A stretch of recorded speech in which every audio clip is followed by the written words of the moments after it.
पलकी, बहुत बहुत स्वागत है and thank you for joining us. लेकिन इस वक्त आपके पास क्या इन्फॉर्मेशन आ रही है? कल हमने आपकी तियानजिन की रिपोर्ट देखी थी जिसमें आपने बाकायदा बताया था कि तियानजिन क्यों इम्पोर्टेंट है, खासकर एससीओ वहाँ से हो रहा है। लेकिन हम नज़र रखे हुए हैं भारत और चीन की इस पिघलती हुई बर्फ पर।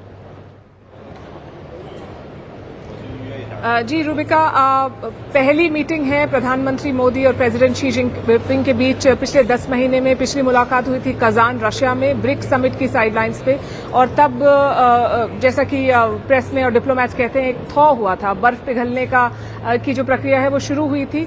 अब बात की जा रही है रीसेट की, कॉशियस रीसेट, क्योंकि चीन के साथ जो हमारी हिस्ट्री है वो it's full of twist and turns, तो पूरी तरह से भरोसा नहीं किया जा सकता। पर जिस तरह की पृष्ठभूमि है ग्लोबली, जिस तरह की सिचुएशन इस वक्त है, उसमें चीन के साथ भारत का काम करना आवश्यक है। और पिछली जो प्रधानमंत्री की विजिट थी चाइना में, वो थी वुहान में, और 7 साल पहले थी, और तब से अब तक काफी बदलाव आया है दोनों देशों में भी और जो लार्जर ग्लोबल कॉन्टेक्स्ट है उसमें भी। अगर हम चीन की बात करें तो चीन की इकोनॉमी उस दर से नहीं बढ़ रही है जिस दर से उसकी लीडरशिप चाहेगी। It is a slowing economy, it is still very big, पर एक तरह का स्लो डाउन है। दूसरा पहलू इसका ये है कि शी जिनपिंग की जो अपनी ताकत है, अपनी पकड़ है, उस पे भी कुछ सवाल उठ रहे हैं, दबे स्वरों में पर उठ रहे हैं। तो for a leader, an authoritarian leader, it is important to take care of that. इसके अलावा ऑफ कोर्स डोनाल्ड ट्रंप हैं, और डोनाल्ड ट्रंप का जो ट्रेड वॉर है, भारत के ऊपर 50% टैरिफ लगाया है, पर बाकी देश भी काफी त्रस्त हैं उससे, और चीन की बातचीत अभी चल रही है। ये सब देखते हुए बहुत इंपॉर्टेंट हो जाता है इंडिया और चाइना का और ग्लोबल साउथ देशों का इकट्ठा होना।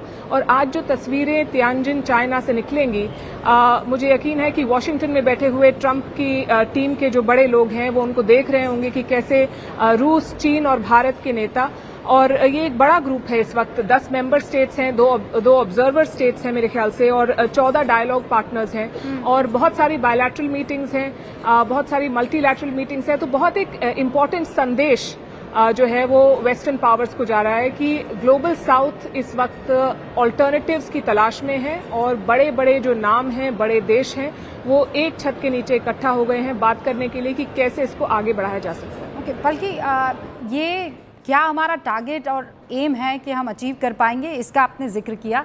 लेकिन एक महत्वपूर्ण बात जो यहाँ पर सारे हमारे मेहमान जुड़े हुए हैं और जो दर्शक है वो ये जानना चाहते हैं कि ट्रेड की तो लगातार बात होगी ही, लेकिन हमने अभी अभी ऑपरेशन सिंदूर किया है, पहलगाम का जो अटैक हुआ है, तो क्या टेरर पर भी बात होगी? और एससीओ तो वो जगह है जहाँ रैट्स, मतलब स्पेशली टेररिज्म के लिए एक अलग से व्यवस्था की गई है, जबकि ये नॉन मिलिट्री ऑर्गेनाइजेशन है। उसके बावजूद क्या वो चीज़ जो भारत एक्सपेक्ट कर रहा है आज, भारत की जनता, कि टेररिज्म पर एक जॉइंट डिक्लेरेशन एससीओ में आएगा, इस पर कोई जानकारी? जी, टेररिज्म एक बहुत इम्पोर्टेंट मुद्दा है और बड़ा चैलेंज भी है, क्योंकि भारत के अलावा एससीओ की दूसरा मेंबर स्टेट है पाकिस्तान।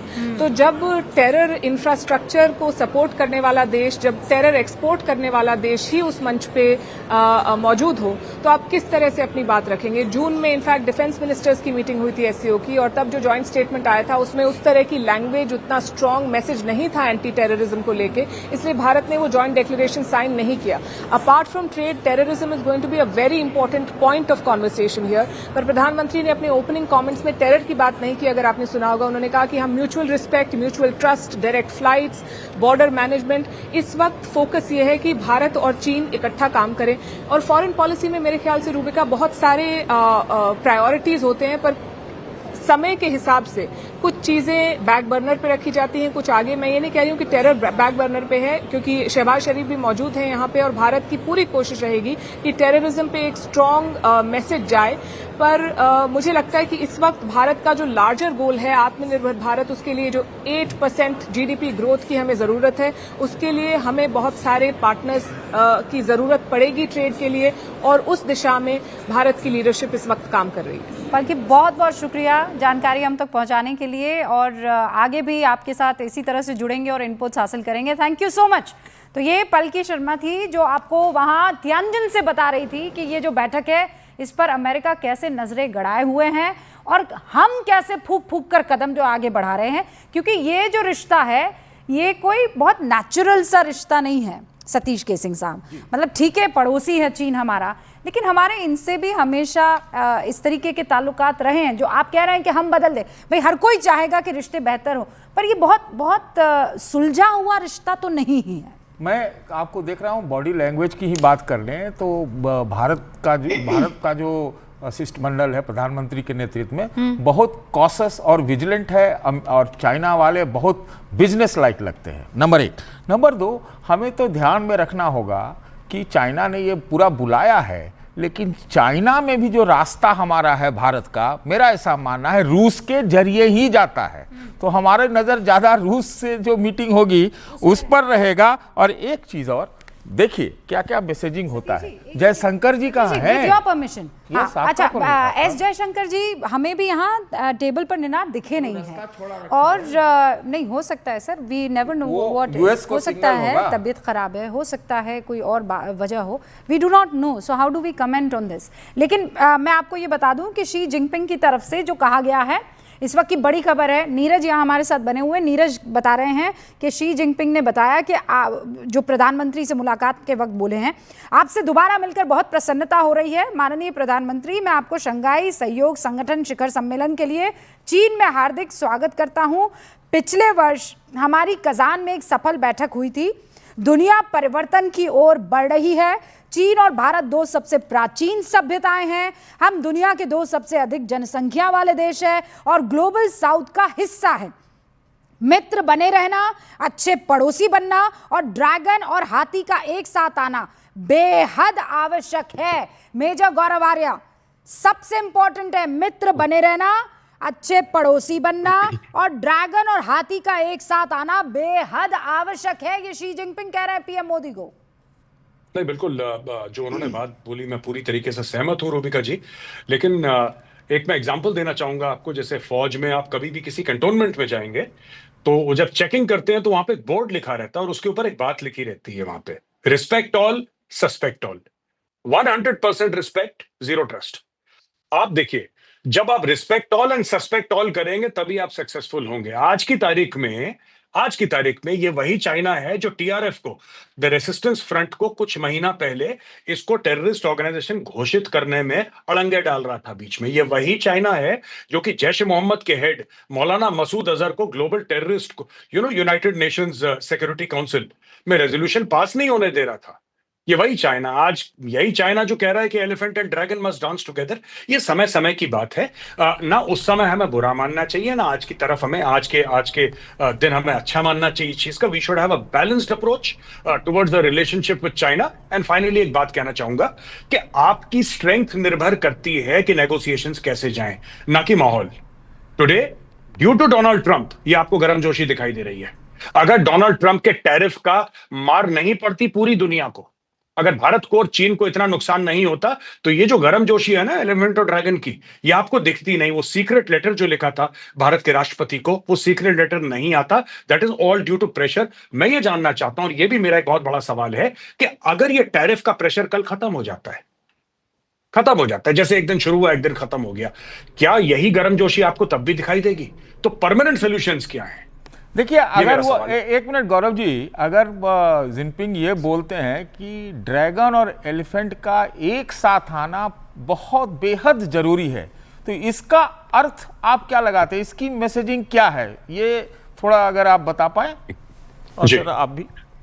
जी सर, मेरा ये मानना है कि आज की तारीख में माहौल ऐसा है कि ड्रैगन और एलिफेंट को एक साथ आना पड़ेगा जी, चाहे हमारी तरफ से चाहे चीन की तरफ से। तो और कैसे आना आया उनका जाए साथ निनाद कोई जी, आप गलत क्या नहीं। बोलते हैं? मुझे लगता है कि पहले तो लो हैंगिंग फ्रूट पे ही ध्यान देना पड़ेगा। सिर्फ एक ही चीज से भारत और चीन साथ आ सकते हैं, वो है संवेदनशीलता, जो प्रधानमंत्री ने बोली। देखिए, जब तक चाइना कोई डेमोन्स्ट्रेटेड कॉन्फिडेंस बिल्डिंग मेजर नहीं करता है, चाहे वो ट्रूप्स पे ज्यादा डिसएंगेजमेंट हो, चाहे वो पाकिस्तान के बारे में कोई शब्द तो बोले कि भाई टेररिज्म, क्योंकि चाइना के खुद के सिटीजन चाइना टेररिज्म से पाकिस्तान में मर रहे हैं, करीबन 300 मर चुके हैं इन द लास्ट 10 साल। तो चाइना के खुद के इंटरेस्ट में भी है। और एक इंटरेस्टिंग बात जो हमने अभी उठाई नहीं है, अमेरिका का बढ़ता दबदबा पाकिस्तान में जो है, वो शी जिनपिंग को पसंद नहीं आएगा। तो अपॉर्चुनिटीज हैं, हमने इनको इसमें तो तीन क्या ये रास्ता खुलता है? मुझे भी लगता है कि अगर क्या रास्ता खुलता है कि भारत और चीन नजदीक आते हैं तो जो पाकिस्तान जो नया अनुयायी बना है अमेरिका का, नया रिन्यू हुआ है, बड़ा फैक्टर है। हाँ बड़ा फैक्टर, उसको कम करने में या भारत चीन की नजदीकियों के लिए ये एक अच्छा संकेत है। जो अमेरिका का वहां दबदबा बड़ा है, मैं उसी को कह रहा हूं। मुझको लगता है we should not jump the gun, पर अपॉर्चुनिटी है। देखिए चाइना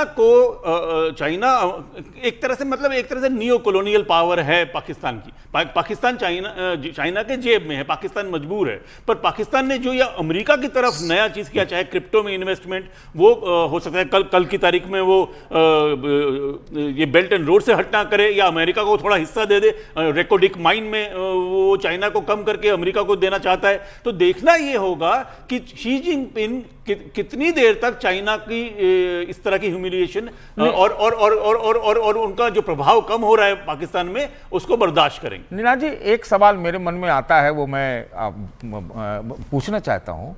देखिए, रशिया से व्यापार भी कर रहा है अमेरिका, चाइना के ऊपर ऑयल वाला सैंक्शन या कहे पेनल्टी नहीं लगाता है, भारत पे लगा देता है।